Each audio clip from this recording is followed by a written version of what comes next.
Well, the legends are back, or should I say legend? And he hasn't really been away for all that long, but either way, we have new music from Jethro Tull. So let's dive into it.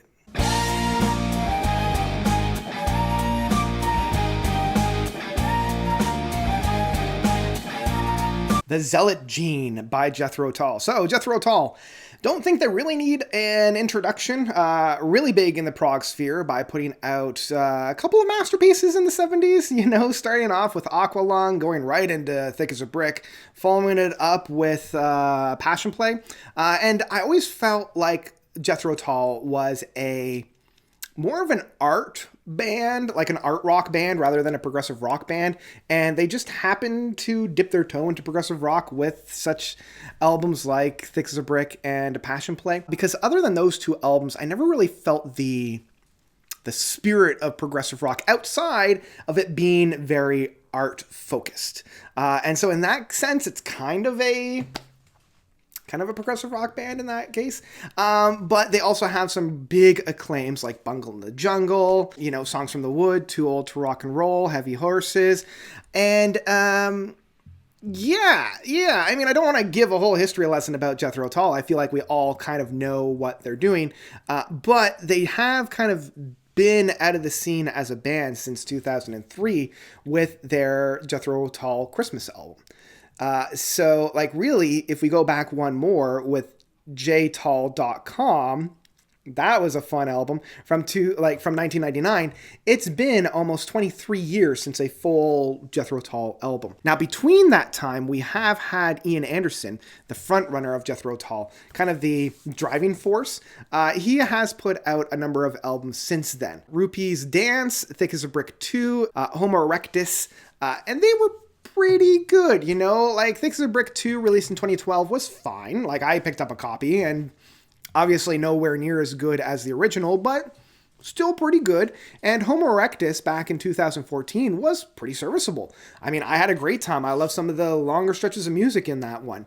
So even though Jethro Tull as a whole has been gone for over 20 years, Ian Anderson has been doing quite a bit since then. So anyway, we come into the next iteration of the band, and much like most Jethro Tull's works previously, there's a lot of changeover of musicians. Unlike other bands where you had a unifying force of artists that kind of created the band, it was mainly just Ian Anderson and whoever he could find at the time that he felt would really help out and flesh out the music. So I don't know why he decided to go with the Jethro Tull moniker rather than the Ian Anderson moniker, but I think the main reason, and this is something that I'm actually going to deep dive into right now, is the unifying feel of Jethro Tull. Whereas Thick as the Brick 2 and Homo Erectus did feel much more like a solo work for Ian Anderson, this one feels much more like I don't want to say traditional Jethro Tull album, but it definitely has the DNA and makeup and thumbprint of a Jethro Tull album. We're seeing this with, some of the heavy hitter tracks off of here, Miss Tibbetts, I Am the Mountain, the Zealot Gene itself, and The Fisherman and Epheus. I hope I pronounced that one. I don't think it's Epheus, but I think it's Epheus. These tracks are very, very similar to a lot of the Jethro Tull tracks we had from the mid 80s into the 90s, Beast and Broadsword and Crest of a Knave, getting that kind of big flair of this band. And I'm loving that kind of up and go drive on this album.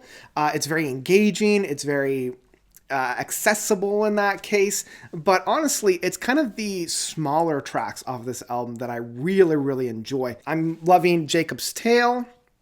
I'm loving Shoshana Sleeps, The Betrayal of Joshua Cain, Where Did Sunday Go, and Brief Visitation.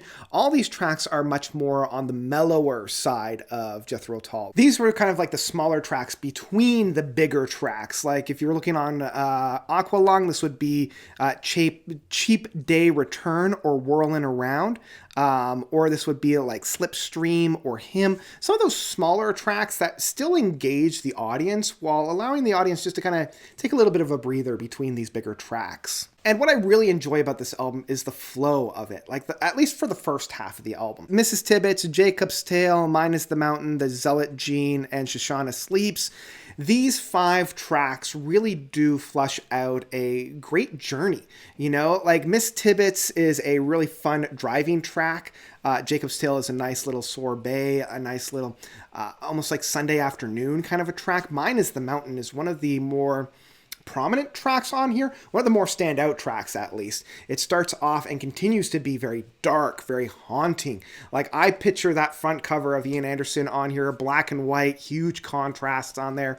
But I also love kind of where the track goes in that it doesn't just stay in this dark, brooding atmosphere. It allows itself to get a little bit more developed before going back into the dark and brooding. And then we come into the actual title track of the Zealot Gene that it's bumping, it's accessible. I find, you know, some of that whole beware, beware the Zealot Gene. It's just a little, I don't know. Like I know that Jethro Tull and Ian Anderson goes over the top quite often, and I just felt like maybe this was just a little bit over the top for me. And then we get into Shoshana Sleeps, and it's just a very nice little come down, a nice little breather after kind of the big fun tracks that we had before. Unfortunately, the second half of the album, starting with Sad City Sisters, I feel like we just kind of reiterate everything that has kind of come before. The bigger tracks kind of focus in and retread the same ground that those other big tracks like Miss Tibbetts and the Zealot Gene has already done. You know, it kind of has that same like dun dun dun dun dun dun dun dun dun dun dun, right? Like it's kind of redundant in that sense once we get into the bigger tracks like Barrett, Beth, Wild Desert John, and 3 Loves 3.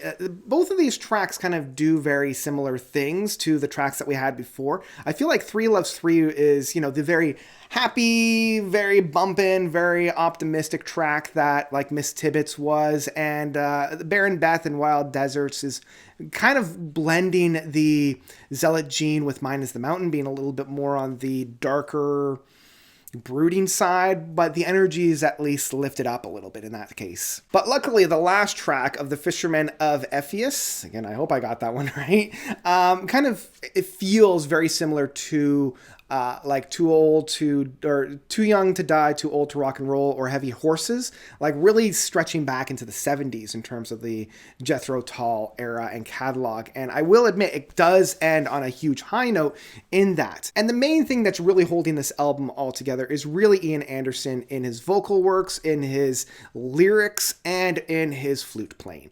This is what I know a lot of people are coming to for this album, and all 3 are banging. Even though Ian Anderson is getting older in age, his voice has developed and aged like a fine wine. You know, it still has that haunting atmospheres, that very rich and large sound that he needs. At no point is he ever like really stretching, but he never really did when he was in his high day either. It's that flute, you know, it's his flute. He's the master of the craft. I'm loving all the things that he's doing with it. All the signatures are there. He doesn't quite have as many of the vocalizations when he's doing the flute, you know, that whole vroom kind of an aspect of it. That's not quite as present. It's still there every once in a while. He also has that like tongue flicker on it, like that kind of an idea on it, which again, very nice, and it's peppered very well and seasoned very well throughout all the tracks on here, whether it's some of the smaller ones like Where Did Sunday Go or In Brief Visitation. So even these smaller tracks still have that very accessible, fun aspect of it. So overall, the Zealot Gene is fine. You know, like I know for a lot of these legacy bands, when they get to this point in their career, man, they're really like scratching the bottom of the barrel. But at least here, it doesn't feel like that. It does feel like a continuation of a lot of the albums that we had within their catalog. For me, I would place this somewhere around the like Beast and Broadsword or The Crest of a Knave, where there's a couple of really good tracks, enough to keep me coming back for more, but there's no like big standout grand gesture. There's nothing that like really gets my teeth into the album, doesn't really get me all that excited, but it's definitely streets ahead of like Under Wraps or Catfish Rising, Rockland, or even jtall.com. this one's much better than all of those where like even diehard fans of Jethro Tull are like, Catfish Rising, that was an album of theirs. It's a good addition. It's not one that I think I'm going to return to as often as their classic works, but I was pleasantly surprised that the essence of Jethro Tull is still alive and well in these tracks. I would still have to say that the Zealot Gene by Jethro Tull is one that I would stream. There you go. Those are my thoughts about the Zealot Gene by Jethro Tull. What did you guys think about this album? Did you love it? Did you hate it? Whatever you thought, please let me know by commenting down below. And I think that's about it. Yeah, that's all I've got. Thank you all so much for watching. As always, you guys are definitely the best. And until next time, notes out.